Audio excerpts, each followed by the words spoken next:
Good good morning morning everyone. বন্ধুরা। তো আজকের তো সকালটা একটু সকলে কেমন অন্যরকম, আছো? আশা যেহেতু করছি আজ সকলে বোনের খুব বার্থডে, ভালো আছো। সেই আমরাও জন্য খুব ভালো সকালটা আছি। একটু তো সত্যিই সকালবেলায় অন্যরকম। ঘুম তো থেকে উঠে সকালবেলায় পড়েছি, উঠে তো উঠে সকালে খেয়ে এদিকে নিয়েছি চা সকালে বিস্কিট। চা এরপর বিস্কিট বাবা খেয়ে চলে নিয়েছি। গেছে তো বাবা বাজারে, চলে আর গেছে এদিকে মা বাজারে, মা ওদিকে রান্নার জন্য রান্না করছে। মোটামুটি জোগাড় কারণ করে ফেলেছে আজকে কিছুটা। বোনের আর বার্থডে, তো এদিকে সেই জন্য সকালের একটু খাবার স্পেশাল মা কিছু প্রায় হবে। রেডি করে ফেলেছে। তো চলো তো আজকে আজকে বাবা বাড়িতে বাজার কি থেকে কি কি হবে আনে আর সেটা কি করছি সারাদিনের কি সেটাই হচ্ছে সেটাও তোমাদের শেয়ার সাথে করব শেয়ার তোমাদের করব। সাথে। তো তার তো মধ্যে চলো দেখছি দেখতে বাবা থাকো। বাজার থেকে চলে এসেছে, নিয়ে এসেছে খাসির মাংস আর এনেছে বাটা মাছ। তো মাছ মা ধুয়ে রেডিও করে নিয়েছে। আর এদিকে সকালের খাবার হয়ে গেছে, তো মা আমাদের খেতে দিয়ে দিল। আর এই হলো মিষ্টি নিয়ে এসছে, সাথে দই আর সন্দেশ। তো এদিকে আমি এই সবজিগুলো একটু কেটে দিয়েছিলাম, ভেন্ডি ভাজা। আর এই বাকি সবজিগুলো যেহেতু ভাজা হবে 5 রকম, সেই জন্য। আর এদিকে মা বসিয়ে দিয়েছে পায়েস জন্য দুধ।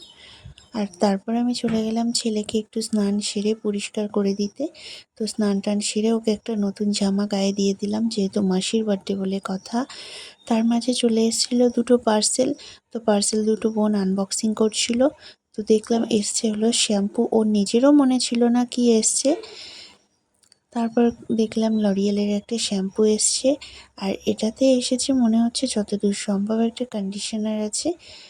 তো হ্যাঁ, সেটাই এসেছে। তো এই কন্ডিশনারটা বেশ ভালো, আমিও ইউজ করেছি। তো তোমরাও ইউজ করে দেখতে পারো। তারপরে এদিকে মা রান্নাবান্না মোটামুটি প্রায় হয়ে এসেছে, ডালটা কমপ্লিট হয়ে গেছে। আর এদিকে মা সর্ষে দিয়ে করেছে বাটা মাছ। আর মাংস হতেই আমি বসে গেছি কষা মাংস খেতে। এদিকে ভেজিসগুলোও হয়ে গেছে, 5 রকম ভাজা। দেখতে কত সুন্দর লাগছে।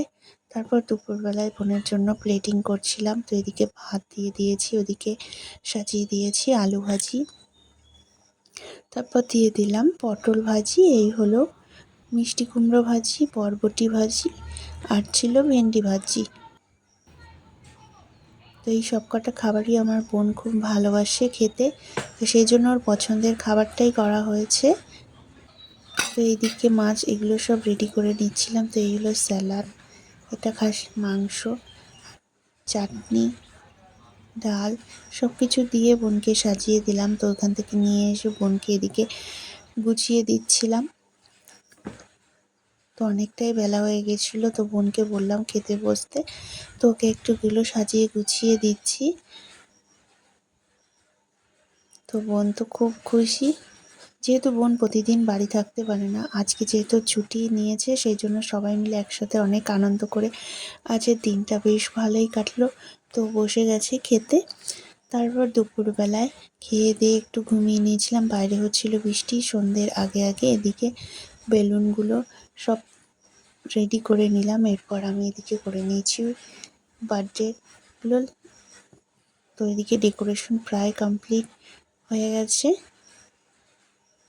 তারপরে কেক এনে এদিকে বোন রেডি করছে। তো ক্যান্ডেল লাইটগুলো কি সুন্দর দেখতে। তো এই হলো আজকের ফাইনাল লুক। তো কেমন হয়েছে তোমরাই বলো। তারপরে বোন বসে গেল কেক কাটতে। মাঝে এসেছিল দাদা বৌদি, তো সবাই মিলে খুব আনন্দ করলাম আজকের দিনটা। তো এদিকে বোন ফটোশ্যুট করছিল, তো বলছে দাঁড়া আগে কটা ছবি তুলে নিই তারপরে কেক কাটবো। তো এদিকে ফটো সেশন চলছে, তো তার মাঝে একটু হাসি মজা এই হচ্ছিল। তো এইদিকে কেক কাটার জন্য বোনও রেডি, আমরাও রেডি। তারপর কেক কাটার পর এইদিকে সবাই মিলে বসে গেছি ফটো তুলতে। এদিকে মা বসে গেছে আমার ছেলেকে নিয়ে ছবি তুলতে। এই হলো একটা ভাইপো, আর এই হলো দাদা বৌদি ভাইজি। তো সবাই মিলে ছবি তুললাম, দাদা ওদিকে লজ্জা পেয়ে গেছে। এদিকে বোন আবার ভাগ্নের সাথে ফটোশ্যুট করতে ব্যস্ত হয়ে গেছে।